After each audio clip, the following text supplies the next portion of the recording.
Hello, I'm Andy Agathangelo, the founder of the Transparency Task Force. The Transparency Task Force is a certified social enterprise that I started back in 2015.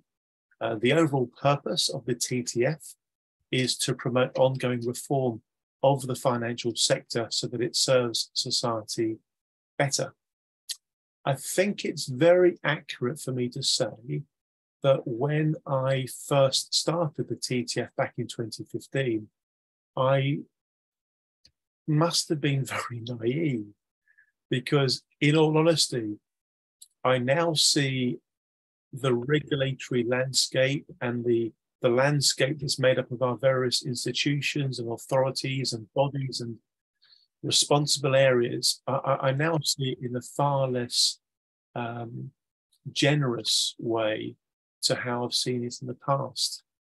Talking particularly about the regulatory framework, I once thought, for example, that the regulators were a big part of the solution to the problems that we saw.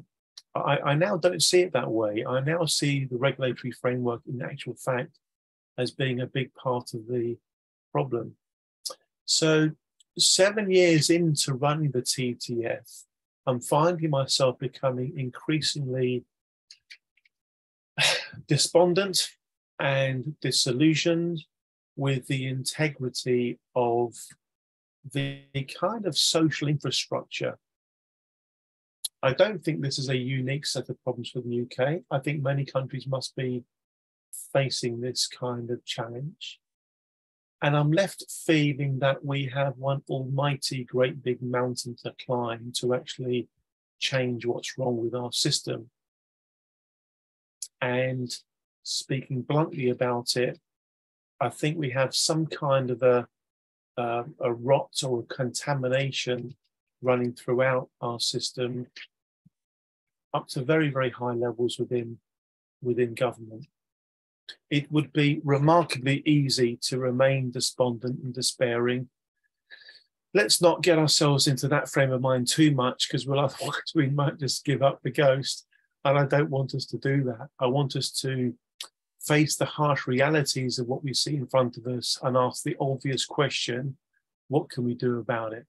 What can we as ordinary citizens do about it? There's a phrase that I get a lot of comfort from. The phrase is, progress begins with realism. In other words, first of all, get to really understand what the situation is. Let's have the courage and the confidence of having a very open and candid conversation amongst ourselves this evening about where UK is in this kind of ongoing evolution of our country. Let's be brave enough to challenge what we see, and also adventurous enough to start thinking about potential solutions too. But no doubt about it, the many failings we see in the financial regulatory framework are somehow rooted in this issue of state capture, or as Brian would call it, corporate capture. So let's all brace ourselves for a very open, honest conversation. And I'd like to now pass over to Roger Mullin, who's going to briefly introduce himself and introduce us to the topic of state capture, talk about the article he wrote last year and why he felt it important to write it. Roger, over to you in just a second. But before we do that, can we please put our hands together to show our appreciation to Roger for preparing the session this evening. Thank you very much indeed, Roger Mullin. Thank you. Roger, over to you, sir. Thank you. Thank you very much. I'd like to start to reflect on something Andy has said, and that is, I don't think we need to be despondent. The reason is I see lots of good people out there, not least on this call, and I see in particular somebody like Andy who's battling away. And I think when good people put in the effort, I am hopeful about what can be accomplished. So I'm not despondent in that regard, although there are huge challenges ahead. Last week, I was actually speaking at an economic event in the Scottish Parliament. And I started that by saying that I'm a former Treasury spokesperson in the House of Commons, and therefore I'm probably ill-equipped to speak on economics. The The reason I say that is that most people I've met in politics see economics in a very narrow way. And almost everybody I've met in senior positions in the Treasury or the financial community similarly see things in a very narrow way. They don't seem to understand the importance of things like the law, of human behavior, of the interaction of institutions, and so on. Indeed, they tend to ignore these and try to reduce everything to their own personal spreadsheets or linear equations. And I don't think that the economy is like the physical world, the biological world that can be reduced to simple equations. So the first thing I have to make clear is that I come from a tradition, some would say as far back as an 18th century tradition of what's called political economy. And that is, I see the economy in a much broader way than a lot of people see it. And you've got to understand that.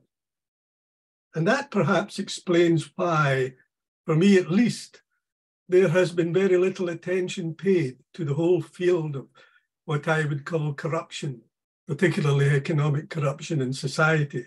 I don't think this is unique to the UK, but I do think there are particular problems associated with the UK in that regard. And why don't we care about it? Well, to be honest, it doesn't fit in with a lot of standard theories of economics. You don't get neoclassical economists writing about corruption. You don't find it in textbooks in many universities. And therefore, it's seen as a side issue of comparatively little importance. Whereas I've come to the conclusion, not through research, but just through personal experience, that it is a far bigger phenomenon and far more troublesome than very often standard approaches to the economy are willing to admit. There's something else about me as well. There are so many things in my backstory that I now recognize make me ill-equipped to speak on almost any subject. But many years ago, I used to think that things like the corruption associated with appointments to the House of Lords, or the rewriting of the ministerial code, or money laundering, or the behavior of oligarchs and the like, I thought these were kind of unconnected events due to the peculiar behavior of individuals predominantly. And it's only slowly came to dawn upon me that that was a misunderstanding of what's going on. There's a bigger cultural problem at play here that is affecting society and affecting the economy. And that's why I eventually came to accept what Professor Elizabeth David Barrett from Sussex University has written about, and that is state capture. I'm just going to quote a sentence of hers to explain what she means by it. It's a type of systematic corruption where narrow interest groups take control of the institutions and processes that make public policy, buying influence, not just to disregard the rules, but also to rewrite the rules. And I think I've come to a position of agreeing that that is a pathway that we're down. I'm not saying the whole of the UK system could be described as suffering from state capture, but I certainly think there are elements of it that are affected by it, and that we're on a very dangerous pathway. So what are the components that I have been particularly concerned about? One of them I've been concerned about is money laundering. I got concerned about this in particular as a member of Parliament. So it doesn't take too much research to find out that the scale of money laundering in the UK is huge. The National Crime Agency, in one of their early reports some years ago, said that it was probably in the region of £100 billion annually. And then about a year or so later said, oh, well, when you actually look at the global importance of the City of London, it might be that it could be counted in the hundreds, plural, of billions of pounds annually. Of course, a very difficult thing to put a precise figure on, but a very large figure indeed. There's a problem, however, with this. Well, I think it's still true that if you talk to the average person in the street about things such as money laundering, they glaze over. They don't think it has any impact on them. They don't understand its impact on the real economy. But if I can quote from Alison Barker, the way in which she put it in 2019, she said, "Why does money laundering matter? It pays for human trafficking. It facilitates drugs. It cheats society of a legitimate economy.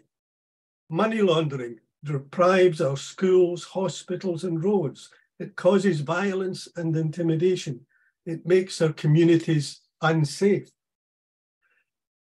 And I came to this when I was an MP by getting involved as well in a campaign that I picked up following reading articles from journalists the likes of David Leask in Scotland about a little known mechanism called Scottish Limited Partnerships, which had been a creation of more than 100 years ago, but suddenly became the preferred vehicle after the financial crash of 2008 for a lot of some of the most malign and criminal international sources. And I started trying to get the government to do something about it when I was an MP. I sat on the Regulatory Reform Select Committee and dug my heels in and thought I was getting somewhere. I eventually managed to get them to agree in a report that they would call upon an inquiry that was forthcoming to have a look at Scottish Limited Partnerships. On exactly the same day as that was agreed in the committee, exactly the same day, the government, using one of their clever parliamentary instruments, meaning it didn't go to the floor of the House of Commons, created other limited partnership types to suit certain types of fund managers in London. And indeed today, not only do we still have Scottish limited partnerships, we have at least 6 other types of limited partnerships that are untransparent and can readily be used for the hiding of money and the channeling of funds elsewhere. I remember actually going along to a meeting in the Treasury with Treasury officials and one government minister when I was trying to persuade them that this was a problem that had to be addressed. And they looked at me as if I was completely mad. And I remember what one of the officials said.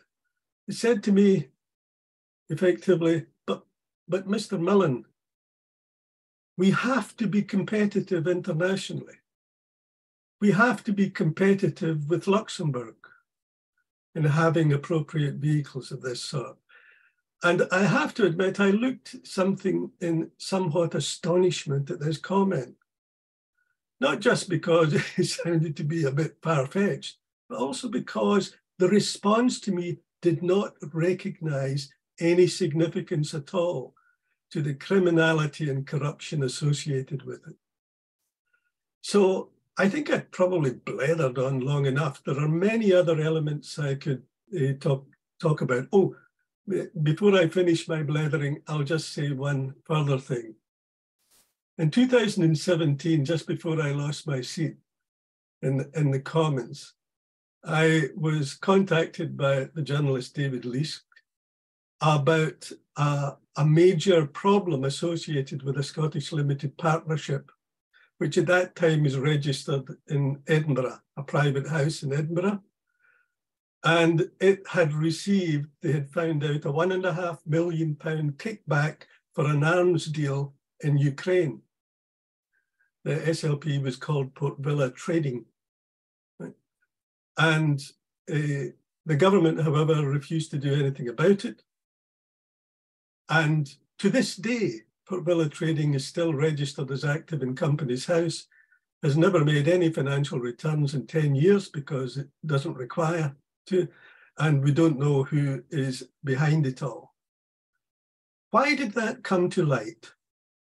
It came to light not because of any of the bodies within the UK. It came to light because a short time before David was able to write his story, Ukraine had established its own anti-corruption authority in line with a commitment with the United Nations. I think the UK could do with an anti-corruption authority that has teeth and that can be able to look at this type of matter with much greater intent than many of the regulators we have today. I think I've said more than enough. Thank you for your patience, everyone. Roger, thank you very much indeed. You've got the session off to a great start. If I may, Roger, I'd love to get your thoughts on a few particular areas, okay? First of all, what are your thoughts about the way political parties are funded? And to what extent is that a problem for this whole state capture issue? Well, speaking as an individual, of course, that's only capacity in which I can speak. I'm not speaking for any political party that I'm associated with.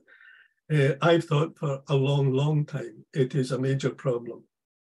It's a major problem for a number of reasons. I think it was the Sunday Times, not so long, maybe a couple of years ago, had a story pointing out that the job that means you're almost certainly guaranteed to be offered a seat in the House of Lords is not a great position of state. It's not leading a charity. It is being the treasurer of the Conservative Party and having donated a minimum of £3 million to it. And I think, memory serves me correctly, the Sunday Times said that the offer of a seat in the House of Lords had been offered to 16 consecutive treasurers of that party.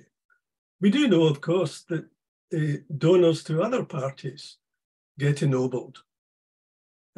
And I think it's a fundamental problem if there is any position in civil society or in the political arena where you achieve some prominence or posting simply because you have wealth and you're willing to use that wealth to buy a position. But I have to say, I think that's the position we are in. So from my point of view, I would like to see much tighter controls of the way in which donations to political parties are made, much tighter control of the way in which political parties can operate and nominate people to positions. Thank you, Roger. And one more question from me before we open it up to questions and comments from others, and then we'll go to Brian for his piece. What kind of things will fix this? Is this a fixable problem? And if so, what would fix it? How would you go about it if you had a magic wand and could do anything, Roger? Where do you think the energy should go? Right. Well, the first thing I would do is I would try and stop entirely the revolving door between politics and the most senior positions in the financial community and in the economic community. So that's the first thing I would do. I would stop that. Secondly, I would want to see regulators that had real teeth that were willing to bite. It's far too easy for large, important corporations to regularly pay a little a fine, if I call it that, for regulators because they make so much money by not following the rules that exist at the moment. So part of the problem, I think, is it's not merely that we might need tighter forms of law in some regards, but what laws and regulations we do have don't seem to me to be adequately implemented. So you need to have people there who want to implement. And I also think there's a problem of another type of revolving door, not between politics and the financial community, but within the financial community itself. You know, moving from one institution to another in a senior position. I think that is a particularly unhelpful type of thing. And the final thing is what I've already said. I would establish an independent anti-corruption authority to have oversight. Thank you very much indeed, Roger. Well, we're going to throw it open. Please do raise your hand, either literally or digitally, if you know how to, if you'd like to come in and put a comment or a question to Roger before we pass over to Brian. So wave something at me if you'd like to speak. Ivan is waving away. Ivan, just spend a few seconds introducing yourself, then make your point. Thank you. I'm a chartered town planner by profession. I worked in local government for 25 years, and I've been in the private sector since 91. And I've been involved in development mainly of sites that have been found and funded and moved on. And we ran aground on an IRHP, which was being sold by the thousands by the Bank of Scotland. I see in the paper that our guest has written that he lists the number of apparent regulators that exist in the UK. This is in the section where he's talking about establishing an anti-corruption authority, which I entirely agree should be done. What happens to these existing agencies, authorities, most of which we know are already corrupt? How do we actually get rid of the blighters? That's my question. Well, if I knew how to get rid of the blighters, I would first of all ask you to nominate me for a Nobel Prize of some sort. But I mean, but being serious for a moment, I think what we would need to do is to say, what regulators would you actually need if you had a proper anti-corruption authority? That would be the first question I would ask. Then the next question I would ask is, who would be the right sort of people to populate such regulators and lead such regulators?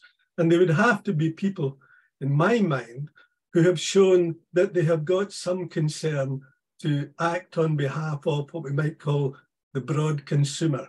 You know, whether that's individuals, whether it's businesses, whether it's local authorities or whatever.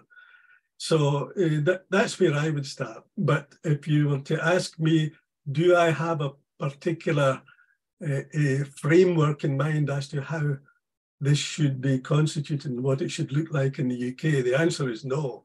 I would rely on people such as those in this call to provide advice. What a diplomatic and tactful answer. Thanks, Roger. One or two more, please wave away, digitally or otherwise. Mr. Philip Meadowcroft, we always enjoy listening to your lovely voice, sir. Please take yourself off mute so we can. Takes me time to get to the keyboard. Thank you, Andy, and most interesting to hear all that. Could I ask you, Andy, to remind us, given that we're going to be talking about some probably live examples, what are the Chatham House rules that are applicable tonight? There aren't any. I mean, philosophically, TGF isn't a Chatham House rules place. So say what you mean what you say, and assume that everybody in the world can hear it. That's transparency for you. I'm glad you clarified that. Thank you very much. Okay. All right. Does anybody else want to come in here? I think we're good. I think we are good. In which case, we once again put our hands together to thank Roger, and at the same time, we'll be saying hello and welcome to Brian. So thanks, Roger, for getting the show on the road. Mr. Brian Basham, a man I really enjoy having from time to time conversations with on all sorts of topics. I always come away from my conversations with Brian feeling like I've learned something. He really does have a wonderful insight into so many things. Mr. Basham, over to you, sir. Thank you. Well, I am 80, Andy, so it proves I haven't wasted the last 60 years, doesn't it? But anyway, you know, my mind, the biggest cause of corruption in this country is party political funding. So I love the idea of an anti-corruption league office of some kind, because the first reason I'd have to nick are the treasurers of both parties, I think. So, I mean, I speak with some authority. I speak with some authority because I was joint head of fundraising for Labour with John Norton prior to this 97 election, until Michael Levy was appointed. I'll come back to him in a minute. John Norton went on to marry Mo Mowlam, who was just the most wonderful person. and was really, no matter what Jonathan Powell and Tony Blair say, the architect and the enabler of the Good Friday Agreement, which we're all embroiled in still at the moment. John and I had been involved in the demutualization of Abbey National and had run a campaign on that then emerging facility called the Internet. And John and I wanted to do exactly what Bernie Sanders has done in the States, and really raise money in small donations, you know, from ordinary people. And it's well worth reading, actually, Bernie Sanders' book, It's Okay to Be Angry About Capitalism. Although I don't like the title, I'm not angry about capitalism. I've only made any money that I've got through being a capitalist, but I am angry about what I call abusive capitalism, and there's a lot of it about. So that's what we wanted to do. And then Tony brought in Michael Levy and set up a high donor campaign. He brought in the whole team from the head of Jewish Care, which was run by a good friend of mine, David Young, Lord Young, who's recently died, was president, I think he was chairman actually. And so they were very good at it. But he brought in Michael Levy. And I went to Margaret Madonna and resigned. And she said, why? I said, because if somebody gives you £100,000, they want something. And if they give you £1 million, they demand it. Or what with inflation, 5 million today, you know. And I resigned. And he called him Michael Levy. I met Michael Levy at actually at Victor Blank's gong party. He got a night to, and somebody introduced me to him, and I absolutely refused to talk to him because I think it's absolutely disgraceful. And if anybody says to me that there wasn't a cash for peerages campaign, they're bloody fools. You know, of course there was. And that's what has really fueled corruption. I mean, John and I set up a program which was considered by the Labour diehard to be elitist, which was gala dinners. We set up a gala dinner. The first one, we couldn't get anybody to come. We got about 20 of us. Next one was a lot more. And then suddenly Murdoch swung in behind Blair and we couldn't find a place big enough, and it was full of hedges and banks and, it was just complete. And that is a part of corporate capture, they come up. I wrote to, what prompted, I think, Andy, to ask me to speak about what I call corporate capture, you call state capture, mirror image of the same thing, is that I wrote to him and said, look,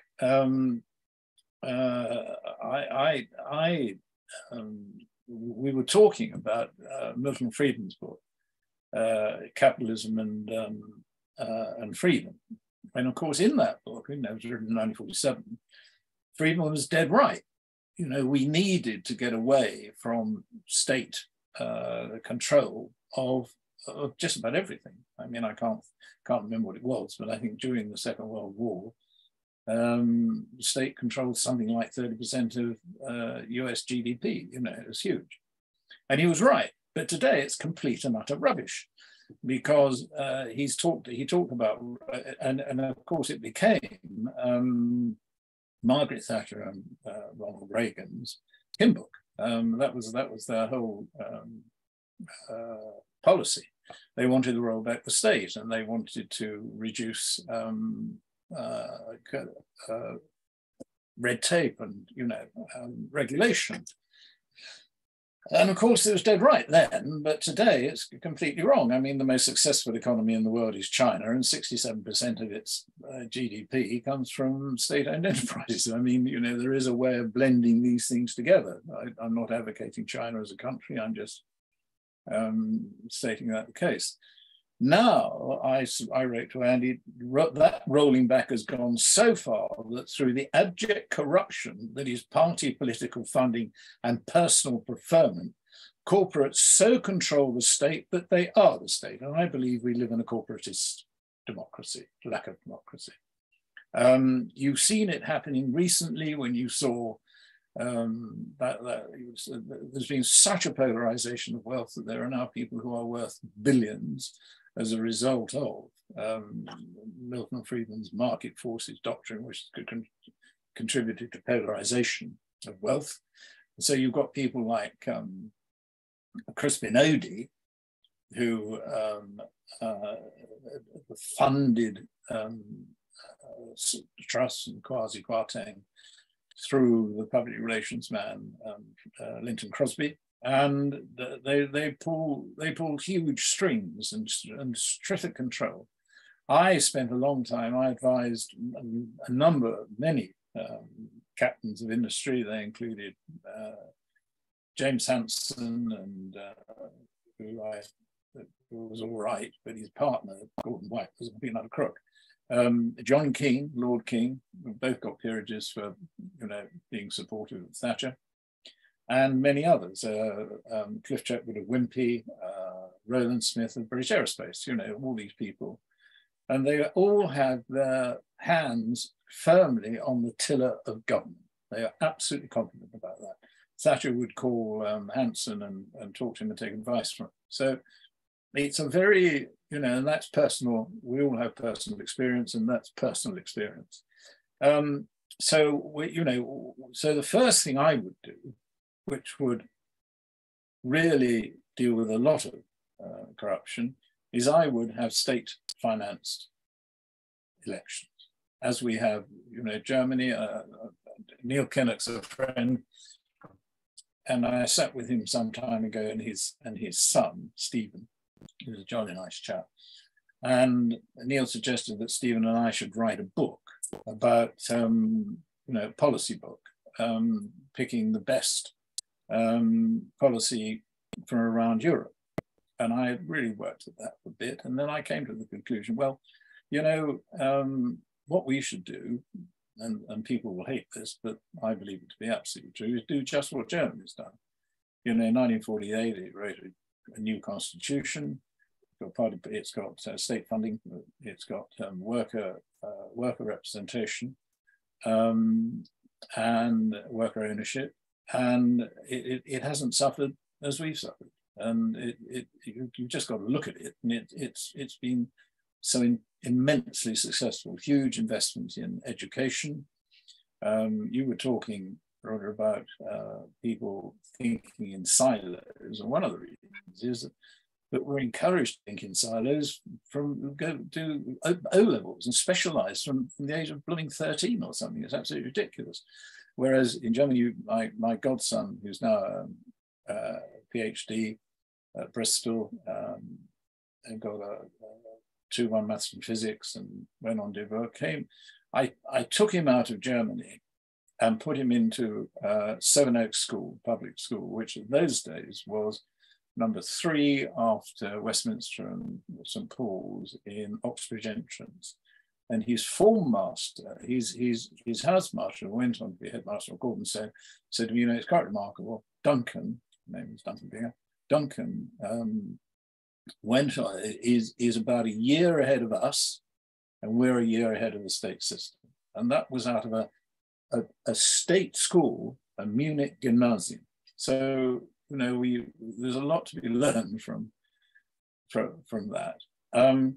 When you talk about money laundering, of course, it's dreadful, isn't it? When we talk about, oligarchs giving the Conservative Party 3.2 million, I despair. But I also despair at Keir Starmer, because Keir Starmer has now re-employed Michael Levy. He's brought in somebody I know well, Ali Wahi, Lord Ali Wahi.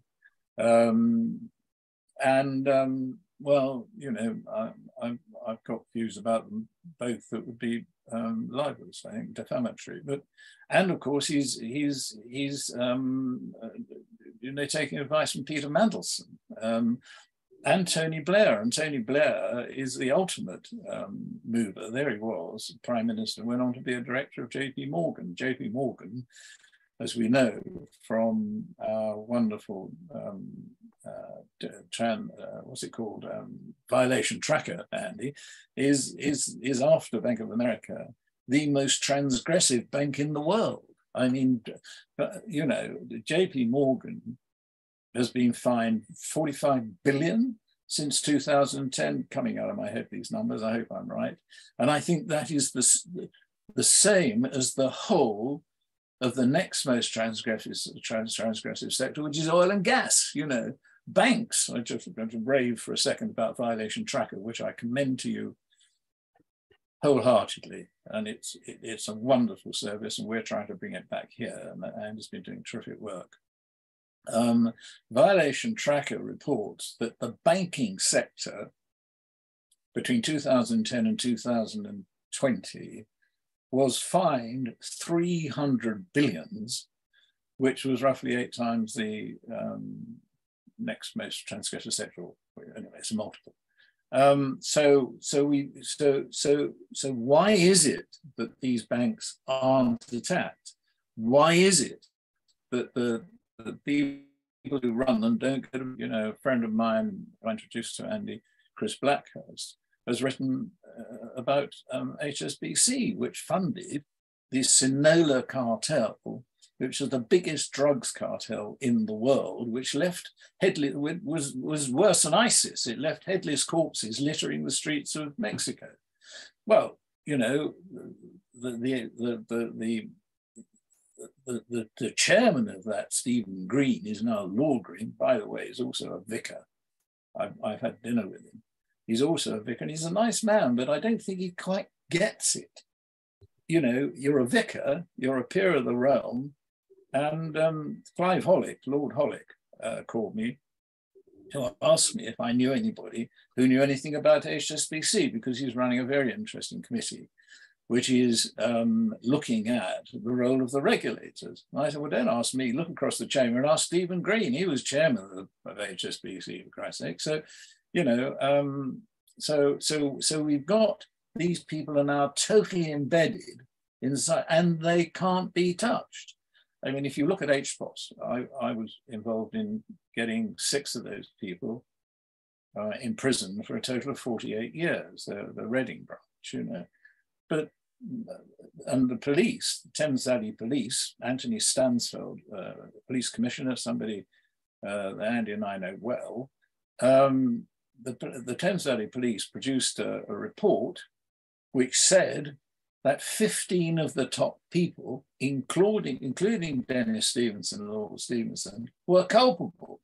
Well, there's been no action taken against them. You know, they are just above, you know. And at the same time, I get on the train at Southern Region, and I see a poster with a young man in handcuffs saying, "No excuse for abuse." Well, do me a favor. You know, this is some kid who's jumping fares. And so so really, as I see it, the power lies in the hands of the corporates who control government, effectively. I'll say one other thing. I noticed in your report, in your article, which I thought was smashing, some very good quotes. I see in that I've just taken a note of it here. I think I got it right, that KPMG has been fined 60.9 million. Well, I'm surprised it's so little. Now, I'm so old that in 1989, my company, which was Broad Street Group, which was really doing very well at the time, launched KPMG. And we charged them, I think it was about £500,000 or something. And I had to convince the partners of Pete Murray McClintock that they'd get a fair crack of the whip and help the whole thing go through. The man I reported to was a man I liked very much, called Ian Barlow. Now, Ian Barlow was a young, sort of thrusting partner in those days, given the responsibility of this major job. Ian Barlow went on to be head of tax at KPMG. Well, head of tax at KPMG means head of tax avoidance, you know. It's not the head of gathering tax, is it, you know? And he then went on to be senior partner. Why? Because the tax department at KPMG was one of the most profitable. What was Ian Barlow's next role? Chairman of HMRC. I mean, do me a favor, you know. So these people are totally embedded. One of the things I admired about John McDonnell when he was sort of shadow chancellor, he absolutely refused. I've been involved in a number of things like these smaller creative companies, SQC, all that sort of thing. And the first thing that happens is one of the major firms comes along and says, we can lend you something. Well, and it happens with APPGs as well. They've got their finger on the pulse.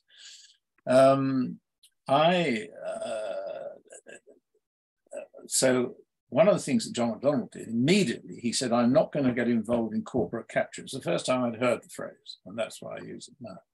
And he employed the great and noble Lord Seeker, Terence Seeker, didn't employ him, Prem did it for nothing, who put together a group of academics so that they didn't have the accountancy firms with the camel with the nose under the tent, you know. And I've admired him ever since for that. So I argue that the first thing we've got to do is get rid of state funding, get rid of party political funding, have state funding of political parties. And if we think it's bad here, just look at the states with their super PACs and, you know, and in his book, in Bernie's book, who I want to meet. I haven't yet met him. I'll try to get to him. It's saying, you know, okay to be angry about capitalism. I don't like the title because you shouldn't be angry about capitalism. You should be angry about abusive capitalism. But in his book, he really attacks the SPACs and the effect that they have on government, and it's important to pay for. Sorry, I ran home, Andy. Brian, thank you very much indeed. It's always lovely to hear these anecdotes and these stories and these connections you have. Brian, thank you very, very much indeed. Thank you very much indeed. Wonderful. We're going to hear from Pauline Creasy, then Tom Main. I know Tom needs to shoot off by 7. So Pauline, if you can give us a few minutes of your thoughts, then we'll pass over to Tom. And Pauline, please kick off, of course, with a brief introduction to yourself. Thank you, Pauline. Hi, thanks very much, and thanks to the 2 previous speakers. I'm Pauline Creasy. I'm working in an aerospace business, which I co-own with an American partner.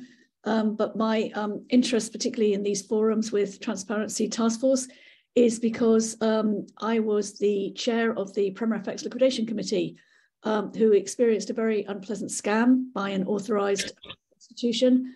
And I'm seeking in other forums to raise awareness of the fact that people, particularly when they're living and working abroad, are very much prey to scams, often perpetrated by British authorised firms, authorised by the FCA. And we're seeking to help the FCA and inform the Treasury of the dangers of these organisations due to slack regulation. I'm very interested in what the previous speakers have said. And in some ways, I want to kind of like turn things around and say, what can we do as ordinary people, you know, retired, you know, professionals? What can we do to reverse this trend? Because I think it's becoming increasingly difficult. In the 5 years that I've been dealing with the FCA, in particular, and the Treasury, I come across still some very well-meaning people, some very able people. But clearly, the senior management of many of these organisations in the city, including the ones that are supposed to regulate them, are dominated by lawyers and people that seem to be connected with a lot of the corporatist state capture type people that we've been talking about. And it is so strong and so entrenched that I'm beginning to become quite concerned about what we can do. And we don't have a tradition in Britain of demonstrating too much in the streets like they did in Ukraine, for example, in 2014 to oust you know, the prime minister, the president that they really didn't like, who was stopping what they wanted to do, which was join the EU and look at NATO and be free from the Soviet Union, from Russia. We don't have a tradition of that. And I'm always impressed with how much a lot of very ordinary people, sometimes of minimum wage, actually know far more than they're credited with. And I've become very aware that as people get richer and the divide between a lot of us are now with the minimum wage people. I think a lot of people in this audience, I'm certainly speaking for myself, are not part of the super rich. And it's very difficult to get your views across. It's almost like you're excluded from the conversation. And I would like to throw out to people here, how do we get past that? Clearly what Andy's doing through the Transparency Task Force is extremely important. And we will be getting listened to tonight, for absolute sure. We will be listened to by various bodies as to what we're up to and where we're going. And if we're being critical of some of the city institutions, it can come back on us, as I'm sure Roger and Brian and Andy know only too well. I've certainly experienced it in my 5 years of doing this. And I have to say, before I got heavily involved with the Claimants Committee as a result of the fraud, I lost £500,000 while selling my house out in Portugal in order to relocate to America. And I didn't have that money for 4 years, and it turned my life upside down.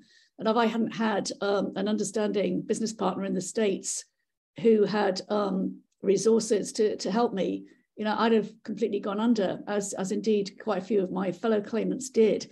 A most unpleasant experience. And,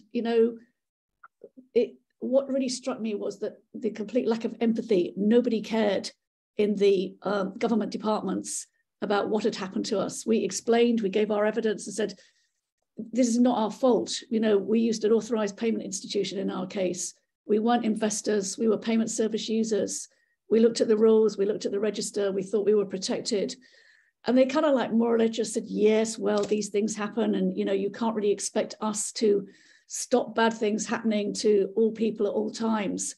And it was a huge excuse and a lot of slippery shoulders from many government departments, including Home Office, Foreign Office, who'd actually stood up and said, Premier FX is a great UK success story, working out in Portugal and Spain. Various ambassadors and consuls came through and said what great guys they were. Of course, they all vanished when it turned out that they were running a Ponzi scheme for 12 years. So I'm just telling you these little facts because this was, we're pretty sure, a small cog in a larger network of money laundering. And this has been denied. We've spoken about it. We've tried to explain to the FCA where we think we're coming from. And indeed, some of the FCA investigators in the first year actually agreed with us and said, yes, that's, we believe that to be the case too. But it very quickly got hushed up because at the end of the day, these authorized payment institutions, they are non-bank payment institutions. They experience slack regulation and they are not looked at, they're not scrutinized. They're great profit earners for the banks. And basically, to cut a long story short, nobody really wants for them to be regulated closely because they're lucrative to the banking world. The bank's investors are the super rich, and it helps anybody out there who's interested in tax evasion, money laundering, not necessarily always involved in money laundering for people trafficking or drug peddling, but just hiding money or moving money that somebody doesn't want traced back to them and protecting their profits. And I have met people who didn't bother to become forward as claimants because they were so rich, but they said quite openly to me, Premier FX was laundering my money because I'm, wanting to avoid the tax authorities in the UK, Portugal, and Spain, and this is how I did it. And the guys there were very good friends to me, and nothing happens. we keep going along and pointing out all this evidence, and everybody says, "Oh yeah, right. If you just found that out, this." Well, what do you expect, Pauline? This goes on all the time. This is how the world is now. So I just would like to finish there and just say, I think we need to think very seriously. It's great going on these forums and sharing ideas, but we've got to find a way of being part of the conversation, because right now I feel a lot of us are excluded, and the conversation and what happens next is being dominated by the super rich. And it's a really disturbing trend. Pauline, thank you so much for your thoughts. As always, they're great to listen to. An idea is forming in my little mind. There's a general election coming up 2 years or so from now. The British public are fed up with the low level of standards of ethics and conduct in the UK across the political structure and everywhere else. Maybe we could see whether any of the political parties like the idea of an anti-corruption body, the kind of thing that Roger was talking about, the kind of thing that people like Margaret Hodge, who runs the APPG Against Corruption, would probably want to support. So as ambitious as it sounds, maybe we could do something like that.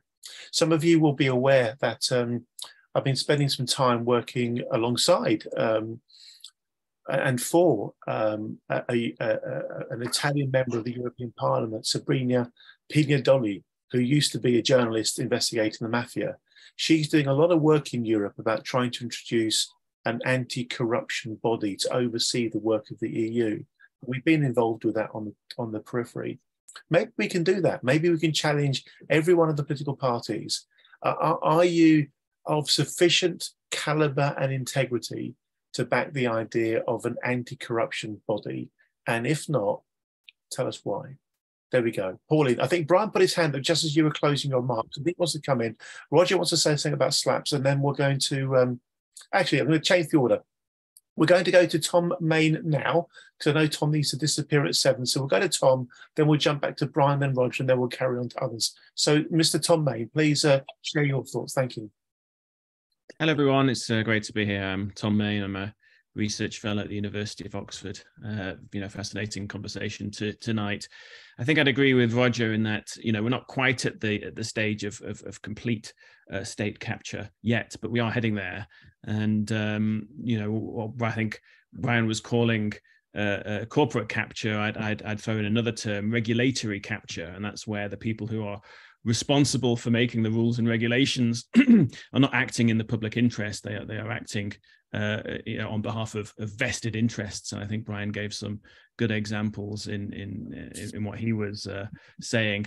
And to develop a theme we've heard tonight, political donations are a form of regulatory capture, because if a political party is relying on a type of company or a type of individual for their funding, they are very unlikely to regulate against them in a negative fashion. And what we have seen over the last few years, certainly, is this push on behalf of the Conservative Party for these very rich, high net worth individuals from Russia and elsewhere. And this really took place certainly in the last few years under the Conservative Party co-chairman Ben Elliott, who is a fundraiser. And as I said, until last year, he was the chairman of the Conservative Party. He also runs a company called Quintessentially, which is a concierge service for high net worth individuals. And you can actually see how his two different jobs were bleeding into each other, with members of Quintessentially, clients of his, becoming Conservative Party donors. And I think that is, a very dangerous thing that is happening. One, I think, final thought, something I quite scary found out recently when we're talking about party political donations. Well, who can donate? You can donate if you're a UK company for one, but you only have to really be registered here and be shown to be doing a certain amount of business in the UK. The money can come from elsewhere. So you might have loans from Russia and you still be able to donate through a UK company.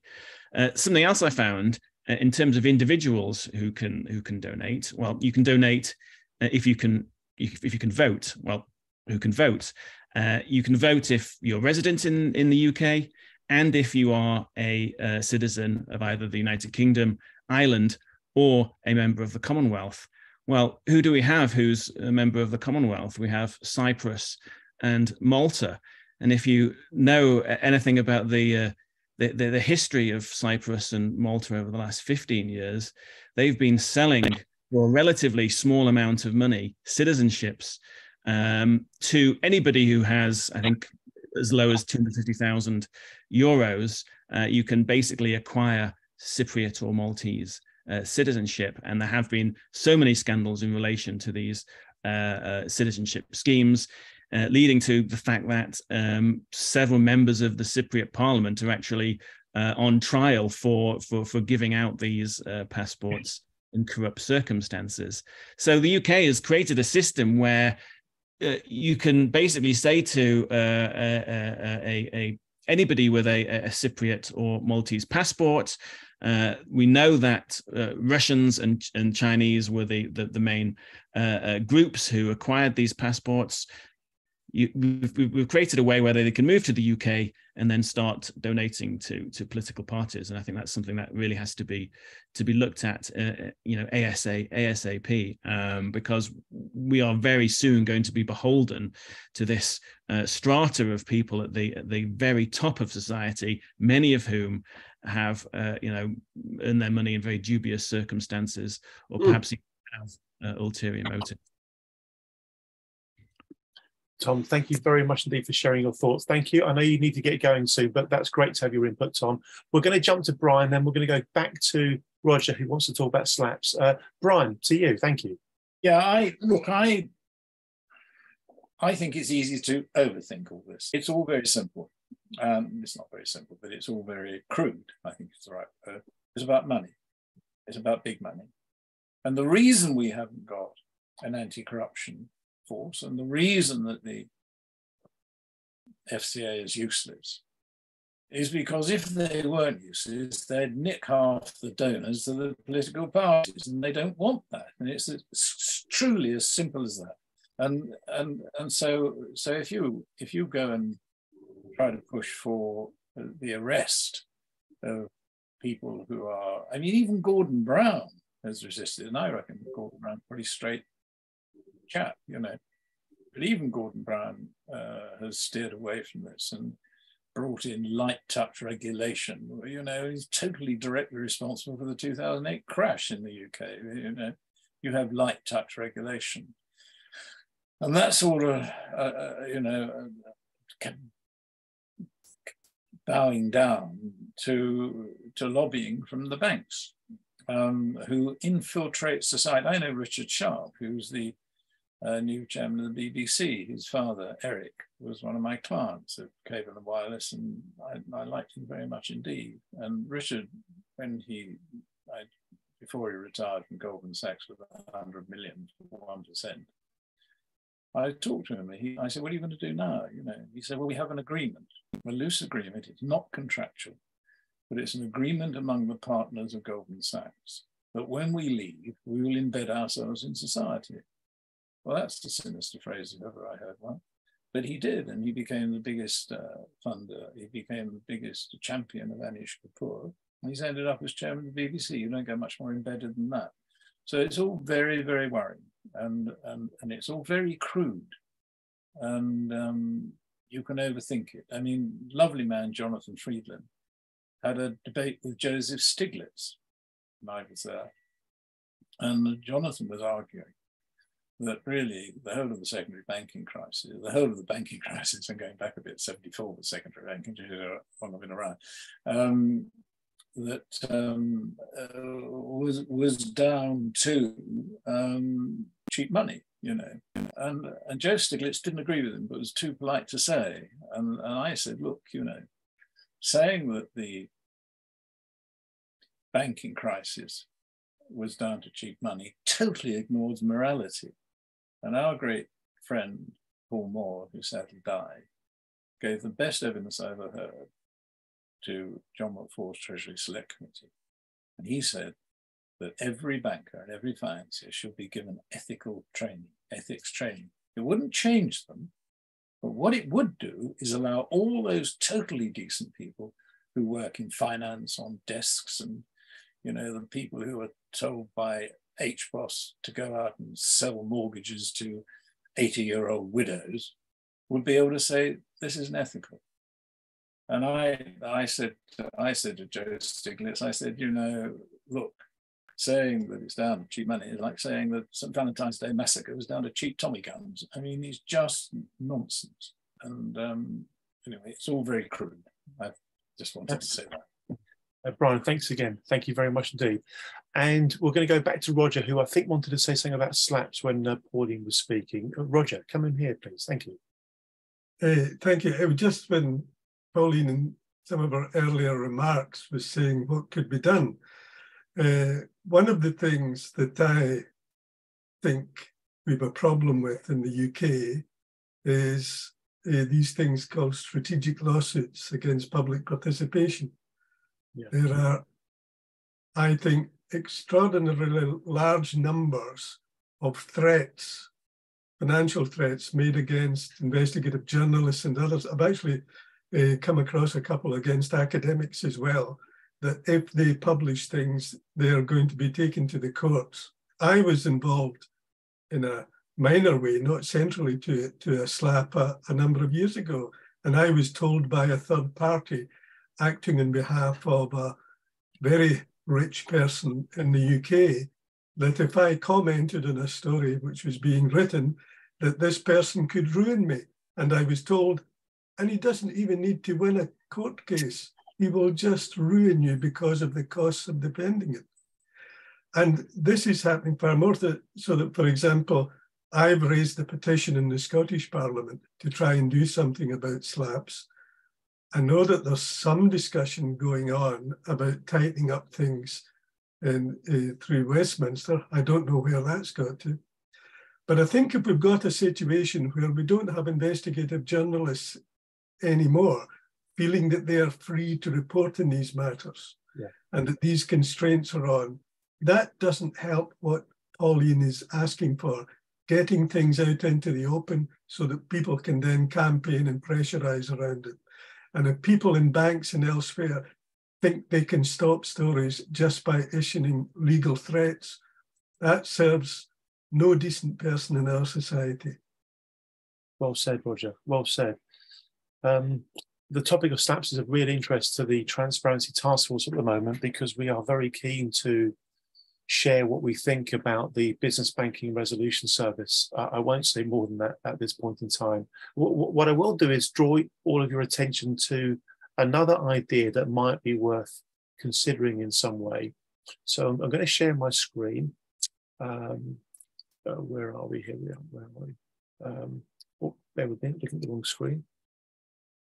Forgive me. I am going to share my screen. I'll get there in a moment. Okay, so there is something called the Nolan Principles, or also described as the 7 Principles of Public Life. Published 31st of May 95. The 7 Principles of Public Life, known as the Nolan Principles, apply to anyone who works as a public office holder. This includes all those who are elected or appointed to public office nationally and locally, and all people appointed to work in the civil service, local government, the police, courts and probation services, non-departmental public bodies, and in the health, education, social and care services. All public office holders are both servants of the public and stewards of public resources. The principles also apply to all those in other sectors delivering public services. What are they? Selflessness. Holders of public office should act solely in terms of the public interest. Integrity. Holders of public office must avoid placing themselves under any obligation to people or organizations that might try inappropriately to influence them in their work. They should not act or take decisions in order to gain financial or other material benefit for themselves, their family, or their friends. They must declare and resolve any interests and relationships. Objectivity. Holders of public office must act and take decisions impartially, fairly, and on merit, using the best evidence and without discrimination or bias. Accountability. Holders of public offices are accountable to the public. Repeat that. Holders of public office are accountable to the public for their decisions and actions, and must submit themselves to the scrutiny necessary to ensure this. Openness. Holders of public office should act and take decisions in an open and transparent manner. Information should not be withheld from the public unless there are clear and lawful reasons for doing so. Honesty. Holders of public office should be truthful. And leadership, which I think is particularly key here. Holders of public office should exhibit these principles in their own behaviour and treat others with respect. They should actively promote and robustly support the principles and challenge poor behaviour wherever it occurs. And this isn't on some web page of some think tank. It's on the government's website. These principles are supposed to apply, but they are clearly not the way things are being done. So another idea is the question, what needs to happen for the 7 principles of public life to actually be properly enforced, and that they properly become the measure by which people's performance in public life are assessed. Further food for thought there, folks. We're going to go to Sue Flood and then to Alex Varley-Winter. Sue, please take yourself off mute and share your thoughts. Thank you. Hi, good evening. Thank you to all the speakers. Just a quick one. I have messaged Pauline Creasy, whose story absolutely resonates with mine, and actually the same amount lost as well financially. But for those on this call, I'm a victim of a pension scam by a regulated advisor whilst living in Spain. However, the funds did not ever go out of the United Kingdom. I've been trying to deal with the FCA now for best part of 8 years, and the regulators, the pension regulators and others. My answer to a solution would be to propose a chairman of ethical banking and standards. There are 10,000 suicides attributed by the failures of the banking and financial system, and those numbers rise daily. That's the Oxford University report. Therefore, truth, openness, transparency, honesty, integrity, morals have to be minimum standards for banking and financial services. The FCA are not accountable to anybody, not even UK Parliament, and are paid for by the firms that they regulate. So there's the biggest captured regulator that affects everybody financially, in my view. They're also located in the City of London, which is, I believe, outside of the UK jurisdiction. I will stand corrected if anybody on this call sees it differently. I'd like to look into the European Court of Human Rights and the ICCJ, which on the basis of crimes against humanity under the Crimes Against Humanity Act 2001, I would think that would apply to all victims of post-traumatic stress disorder that have lost financially. So I would like to explore that as well. I thank the Transparency Task Force, and Andy must be sick to death of hearing from me now. I've been a member since 2015, 2014, and been banging this same drum. Thank you for looking at the Nolan principles. I think that's a very important point here, Andy. And just to say to everybody, I think it's important that we collectively continue to march on. And I do believe and hope that we will get a resolution somehow. So thank you very much indeed. Thank you. When we published our book all about rebuilding trust and confidence in financial services and why we need to do it, the book was dedicated to the 10,000 plus people who committed suicide as a consequence of the global financial crisis and the consequential effects. I'm going to mention, yes, I am. I'm going to mention Ian Davis. I'm going to share my screen again, folks. Some of you will know what I'm about to say, but just in case anybody here hasn't heard this news. So here's Ian Davis. He was past the tense, I'm afraid to say, a volunteer at TTF, a really lovely man. A really lovely man. As you can see here, it says Ian passed away in February 2023. We to continue to include him on this page so that people can read his comments, because they continue to be important.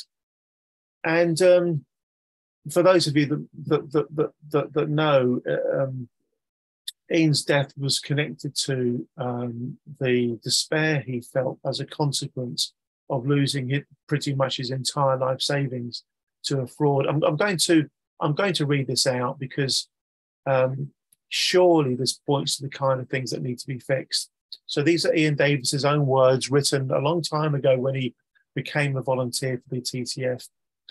I normally repair and service garden machinery, but out of necessity also ended up investigating fraud.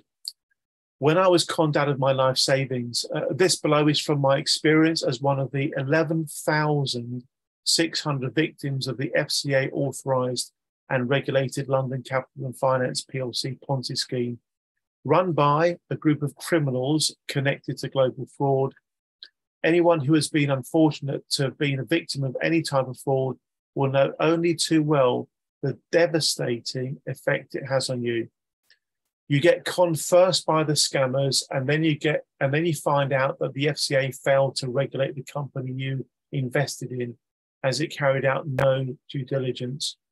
It just gets progressively worse. The deeper you dig, the more you find, and then when you report proper evidence of fraud and corruption, it just gets dismissed by the government agencies, along with ministers who are supposed to act but don't, in the best interest of the victims. You are disillusioned further by dismissal of evidence put to the regulators against the so-called professional accountants and solicitors who protect both themselves and their members' interests above those of their victims. You just go round in circles, as none of the agencies seem to work together on this. They just tell you to go back through action fraud, which is totally useless. What victims want is real action, not inaction by action fraud. You cannot report fraud in the UK and get anyone to serve prompt, proper justice. I'm sure many of you reading this will relate to this through your own personal experiences. This is simply wrong. For nearly 3 years, I've been battling with this. Something has to be done about this. Fraud should be preventable. Help, not hindrance, should be available for any victim wishing to report fraud. One of my reasons for volunteering on the TETF is to try and make a difference to anyone who has been a victim. And last week, I flew up to Scotland to go to Ian's funeral. He hanged himself. He hanged himself because he lost the will to live. He just quite literally lost the will to live. And I was saying to somebody earlier today, what's really, really sad is that, Ian's passing and his suicide is not in any way an isolated case. There are several people within the TETF community who I'm genuinely very, very concerned about. And what can you do? What can you do? We have to somehow get those Nolan principles taken seriously. Please don't vote for a political party, folks, that doesn't commit to the Nolan principles and some kind of anti-corruption body. Let's start with that very simple thought. Nobody vote for a political party that doesn't commit to the Nolan principles and getting them to become a part of the fabric of society. That's where we should start this, because the Nolan principles are good enough to make a great deal of sense. We're going to be finishing in roughly 15 minutes. We're going to go to Alex Vardy-Winter next. Thank you very much, Alex. Thank you. Yeah, that's incredibly sad news, and I totally agree about the Nolan principles of public life. One of the things that strikes me about it is that my background is investigative journalism. I've been on a bit of maternity break, but I have done a bit for Transparency Task Force on that.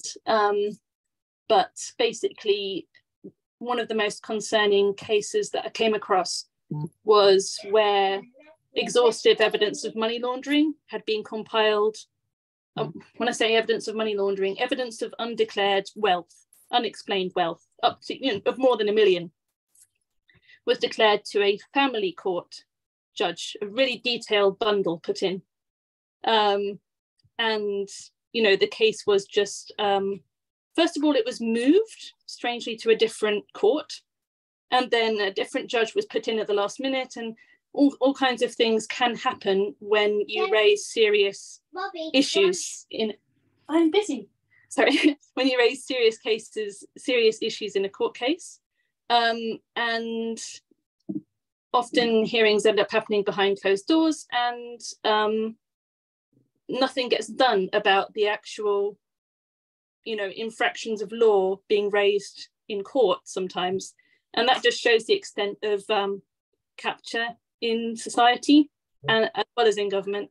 But it shows how important the Nolan principles are across the whole of public life, which includes courts and police and regulators. I also want to raise people's awareness of a book that I've been reading called The Value of a Whale by Adrienne Buller.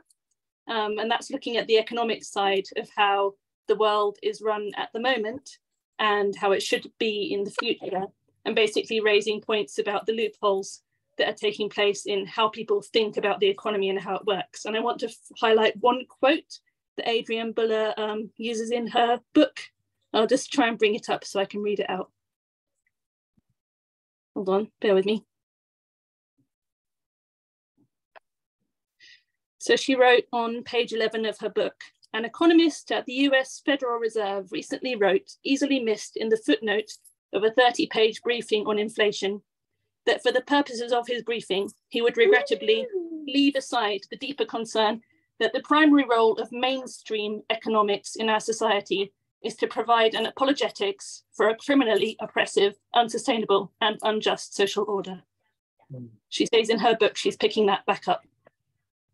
Fantastic. And thank you very much indeed. I've put a link to that book in the chat. I'm sure one or two or more of us will want to read that, Alex, and follow your footsteps on that. Thank you. Lovely to see your nipper with you as well there. Thank you, Alex.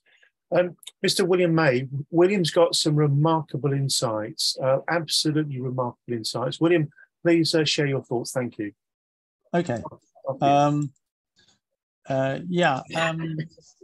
feel that what's been said this evening is in danger of understating the situation that the UK is in. I think the UK is in an extremely dangerous condition with widespread institutional wrongdoing, and wrongdoing by prominent individuals now very evident. I think, above all, that it has and will continue to severely damage our reputation as a country. As many of the participants on the call will know, government in the form of ministers and HM Treasury have covered up serious banking fraud. The regulators have deliberately failed, the Financial Conduct Authority and the Financial Regulation Council, the FRC.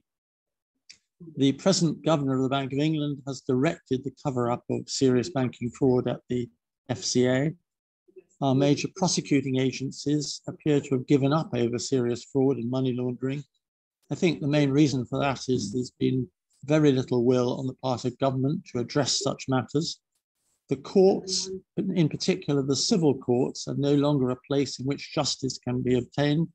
They've become the forum for corrupt lawyers on behalf of their fraudulent clients to win cases by whatever means they can devise. I'm currently doing a press release on Herbert Smith Freehills, which was engaged in wrongdoing in three respects: the RBS rights issue in 2008, the Post Office, and Lloyd's HBOS.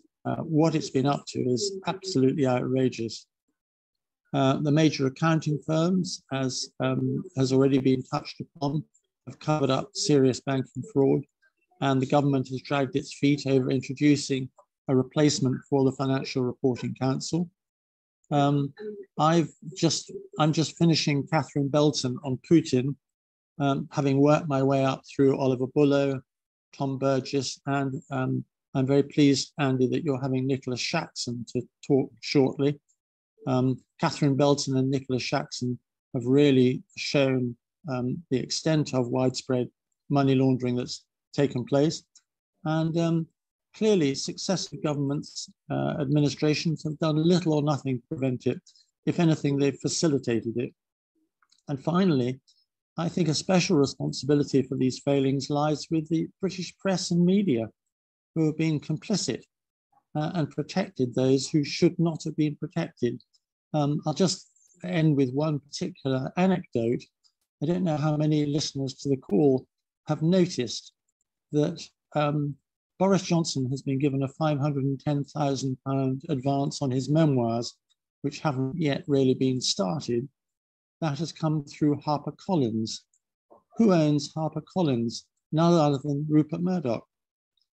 What is Rupert Murdoch giving an advance of £500,000 to a prime minister who's been chucked out to lying to the country? I think it's a very bad indicator, and it does indicate. I mean, we've all looked at the Times newspaper as one of the more robust, and yet what is going on? Murdoch giving £500,000 to Boris Johnson. It's really not at all pleasant. So I'll just leave it there. William, thank you very much indeed. We do publish William's work when he puts out press releases. The sorts of press releases you've got to read twice, because the first time you read it, you can't believe it's true. Then you read it twice and actually realise it is. You know, some very, very hard-hitting commentary from William on a number of issues of great interest to the Transparency Task Force. William, thank you for your tenacity and your forthrightness. It's really appreciated by our community. Really appreciated. Let's go to Eleanor. Violation Tracker was mentioned earlier very favourably by Brian Basham. Eleanor, please tell everybody a little bit about Violation Tracker. I think most people here are quite familiar with it. Is there anything in particular you'd like to mention to us today, Eleanor? Thank you. I think, well, thank you very much to everybody here. To begin with, it's been a fascinating conversation, and I've learned a lot.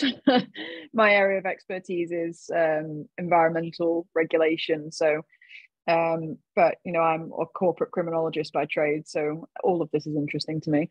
But I think Violation Tracker, so I'm an outreach coordinator for Violation Tracker, and it's a brilliant system for being able to analyze both corporate actors and regulatory, you know, bodies to see what's going on in the regulators, which, you know, I love looking and researching regulators, and I found it really interesting. I wrote a piece recently, like a blog piece for Violation Tracker on that, which I've put the link in the link in the chat. The thing I found most fascinating was that, you know, it's only the past few years when economic crime has become sort of like a spoken about issue, and the seriousness of it is becoming, you know, a reality. And in the data, when I was looking at, you know, I decided to look at data on economic crime specifically from the tracker, and I found that anti-money laundering cases have shot up exponentially in the last 10 years, and yet, you know, and there's been, I think, 2017, 2018, there was 3 pieces of regulation that were put in for mainly to tackle anti-money laundering. So on the surface, it looks like a lot is being done, but you know, you dig deep and you look up more, you research more, and you realize that this is just scratching the surface of this issue. So, you know, Violation Tracker's data was fascinating for that, because it did exactly the opposite of what I suspected it would do with regulators, which I'm used to looking at regulatory data and it's seeing it decrease over time. Anti-money laundering is actually strangely increased. But, you know, as I said, I don't trust that is solving the issue at all. I think another important factor is, you know, we've left the EU, which I think money laundering and, you know, economic crime is an international issue. And I think when we break down sort of those barriers, you know, we need to make sure that we keep our international partners. We need to make sure that we have cooperation internationally, and that, you know, we're speaking to international regulators as well, regulators in different countries. So yeah, anyway, thank you all very much for listening and for, you know, speaking tonight. It's been really interesting. Eleanor, thank you very much indeed. Thank you. Eleanor's doing a great job helping to raise awareness of Violation Tracker UK, which I think everybody in the call realises TTF is hugely enthusiastic about.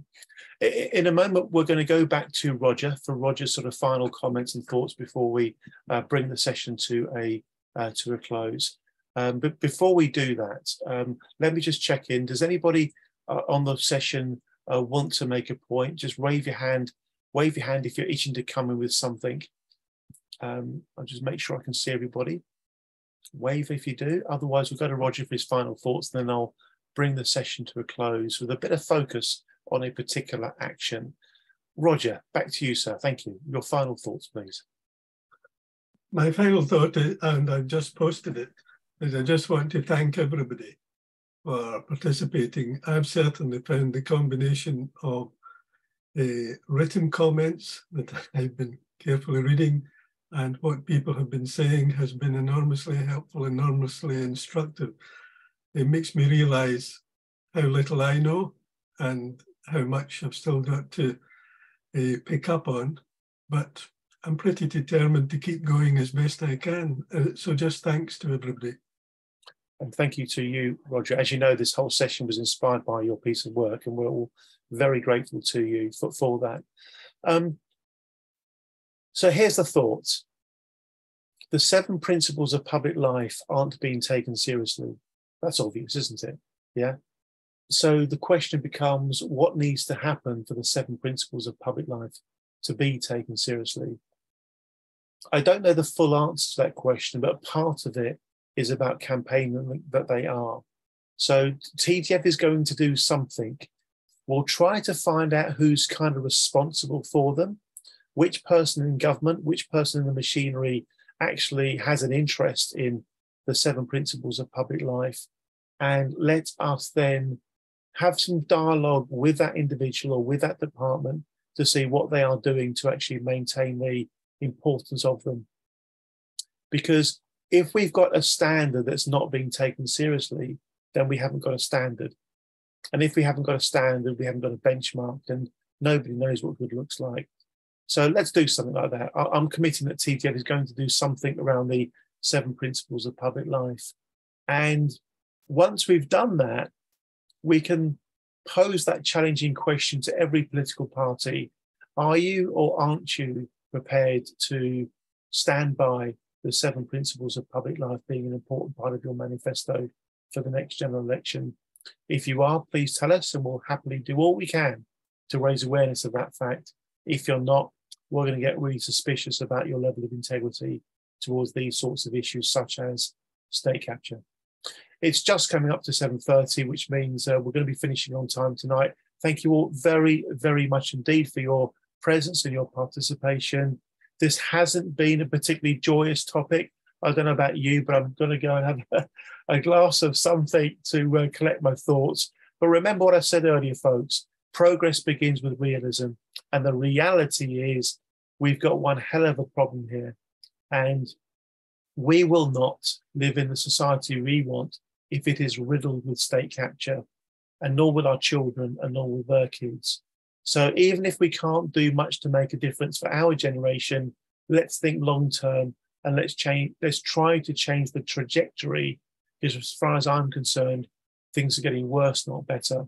So let's stand up rather than stand by. Let's do what we can. And that way we can always reflect on our time on this planet, knowing we did the best that we could. And we can't ask for more than that. So thank you all very much indeed. As always, a pleasure and a privilege to be part of the conversation with you all. And particular thanks to Mr. Roger Mullin. Let's thank Roger again. Thank you, folks. Thank you very, very much indeed. Good night, all. Good night. Thanks, Roger.